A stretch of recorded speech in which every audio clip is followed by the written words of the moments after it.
لائیں کہیں کہ ہمارا رب اللہ ہے، پھر اس پر جم جائیں۔ ان پر فرشتوں کا نزول ہوتا ہے، نہ کوئی غم کرو نہ خوف، خوشیاں مناؤ جنت کی جس کا تم سے وعدہ کیا گیا تھا۔ اللہ کی ربوبیت پر اطمینان جب انسان کو ہو جاتا، میرا رب اللہ ہے، ربی اللہ، انسان کے لیے نہ کوئی کھٹکا، نہ کوئی خطرہ، نہ کوئی خوف، نہ کوئی حزن۔ جو کچھ ہو رہا ہے کس کے اذن سے ہو رہا ہے؟ اللہ کے اذن سے۔ اللہ کے اذن کے بغیر پتہ تک نہیں ہلتا۔ یہ کوئی اندھا بہرا مادہ نہیں ہے جس سے مجھے کوئی خوف ہو۔ اندھا بھینسا چلا آ رہا ہو اس سے تو ڈرنے کا ہر انسان کو ڈرنا چاہیے، نہ معلوم کس کو ٹکر مار دے۔ لیکن نہیں، اس کائنات کو چلانے والا ایک سمیع و بصیر خدا ہے، وہ جو میرا دوست ہے، میرا ولی ہے۔ اللہ ولی الذین آمنوا یخرجہم من الظلمات الی النور۔ اللہ اہل ایمان کا ولی ہے، ساتھی ہے، پشت پناہ ہے، مددگار ہے، حمایتی ہے۔ بتائیے جسے یقین ہو جائے کہ اللہ میرا مددگار، اللہ میرا محافظ، اللہ میرا پشت پناہ، اللہ میرا حمایتی، اس کے لیے کوئی خوف ہوگا؟ اس سے کوئی ڈر ہوگا؟ میں مثال دیا کرتا ہوں ایک بہت سادہ، پنجاب کے دیہات کی۔ وہ بڑا چودھری ہے اور کوئی غریب کسان ہے۔ اس غریب کسان کے جانوروں کو ہر وقت اندیشہ ہوگا چوری کا، کوئی میری بھینس کھول کر نہ لے جائے، کوئی میرا بیل کھول کر نہ لے جائے۔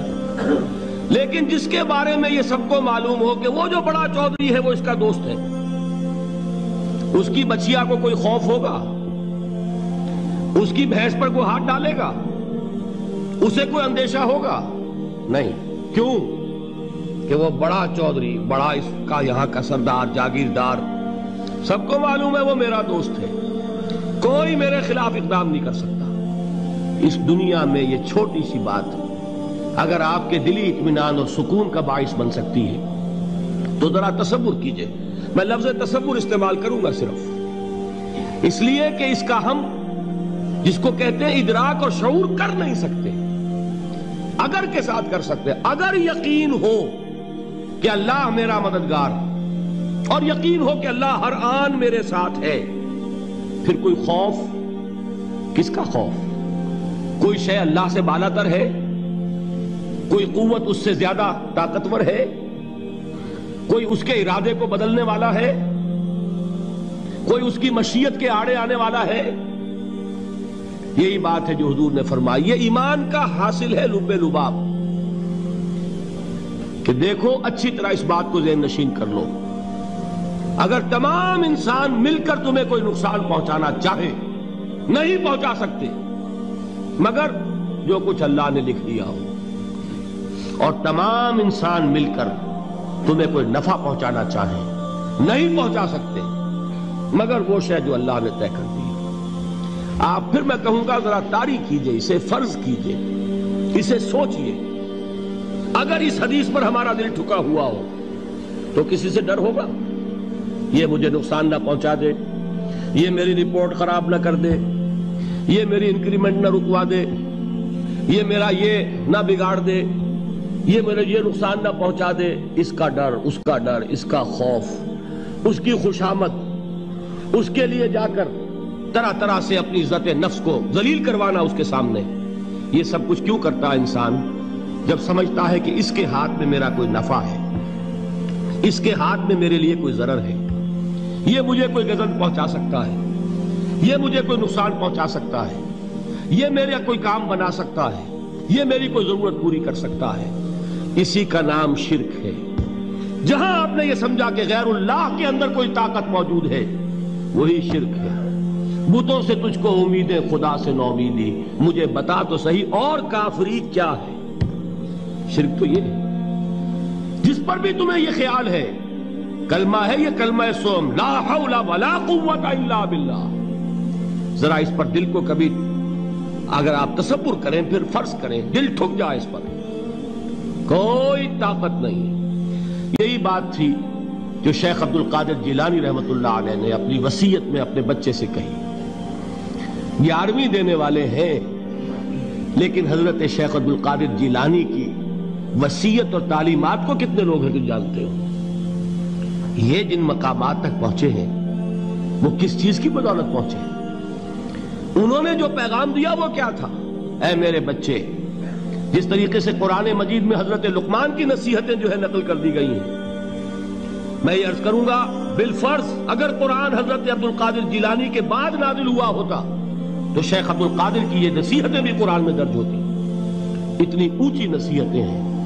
اے میرے بچے، اس حقیقت کو ذہن نشین کر لے، لا فاعل فی الحقیقت ولا مؤثر الا اللہ. اس کائنات میں نہ کوئی فاعل حقیقی ہے نہ مؤثر حقیقی ہے سوائے اللہ کے. کسی شے میں کوئی تاثیر نہیں اگر اللہ نہ چاہے. آگ جلا نہیں سکتی اگر اللہ نہ چاہے. پانی ڈبو نہیں سکتا اگر اللہ نہ چاہے. زہر ہلاک نہیں کر سکتا اگر اللہ نہ چاہے. کوئی چیز فائدہ نہیں پہنچا سکتی اگر اللہ نہ چاہے. تو در در پہ کیوں سر جھکاتے ہو؟ در در پر کیوں جبیں سائی کرتے ہو؟ سب کے سامنے کیوں ہاتھ پھیلاتے ہو؟ ایک اللہ سے مانگو. ایک اللہ کے سامنے زمین پر اپنی جبین رکھو. لا فاعل فی الحقیقت ولا مؤثر الا اللہ. نظر آتا ہے ہمیں کہ پانی پیاس بجھا دیتا ہے.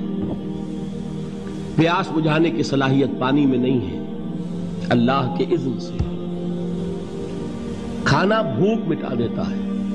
بھوک مٹانے کی صلاحیت کھانے میں نہیں ہے، اذن رب میں. دیکھیے یہی یقین تھا. حضرت موسیٰ علیہ السلام کا واقعہ یاد کیجئے. سامنے سمندر آ گیا ہے. قوم دیکھتی ہے پیچھے کہ گرد و غبار کا طوفان ہے. معلوم ہوا کہ فرعون اپنے لشکر سمیت آ گیا ہے. لشکر جب چلتا تھا تیز رفتاری کے ساتھ تو گرد و غبار کا جو طوفان اٹھتا تھا اس کا تصور کیجئے. اور لمحہ بلمحہ وہ قریب آ رہا ہے. پوری قوم نے کیا کہا؟ اے موسیٰ انا لمدرکون. اے موسیٰ ہم کو پکڑے گئے. قرآن مجید نے تو یہاں وہ باتیں نہیں لکھی ہے، لیکن تورات میں یہ درج ہے کہ بنی اسرائیل جھگڑنے لگے، دست و گریبان ہو گئے موسیٰ کے ساتھ. موسیٰ ہمیں یہاں مروایا لا کر، اس سے تو ہم ہی بہتر تھے. وہاں کھانے کو ملتا تھا، زندگی تو تھی، بیگار ہم کر رہے تھے، موت تو نہیں تھی. اب جو کچھ ہوگا اس کا تصور کرو، جس طریقے سے ہمارے ٹکڑے اڑائے جائیں گے. تو لڑ رہے ہیں حضرت موسیٰ علیہ السلام سے. یہ تورات کی تفصیل ہے. قرآن میں صرف اتنا آیا ہے، پریشان ہو کر انہوں نے کہا انا لمدرکون. موسیٰ ہم تو پکڑے گئے. اس وقت موسیٰ کا جواب کیا ہے؟ کلا ان معی ربی سیہدین. نہیں، میرے ساتھ میرا رب ہے، وہ راستہ دے گا. بتائیے کہاں راستہ نظر آ رہا ہے؟ یہ ہے ایمان بالغیب. راستہ نظر نہ آئے تب اللہ پر یقین ایمان ہے. جیب میں پیسے ہوں اور تب دل کو اطمینان ہے تو ایمان کس پر ہوا؟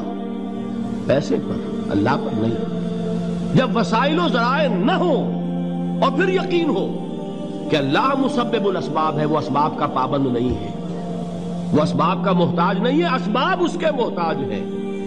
اگر یہ یقین ہے تو اللہ پر ایمان ہے. یہ نہیں ہے تو تمہارا ایمان اسباب پر ہے، وسائل پر ہے، ذرائع پر ہے، مادیات پر ہے، اللہ پر نہیں. اس وقت کہاں راستہ تھا؟ کوئی راستہ تھا؟ سمندر ہے اور ادھر سے لشکر آ گیا ہے. کلا ان معی ربی سیہدین. اب دیکھیے ایمان کہہ دینا آسان ہے، ہوا معکم اینما کنتم. جہاں کہیں بھی تم ہوتے ہو اللہ تمہارے ساتھ ہوتا ہے. لیکن اس کا یقین قائم ہو جائے تو زمین و آسمان کا فرق واقع ہو جائے.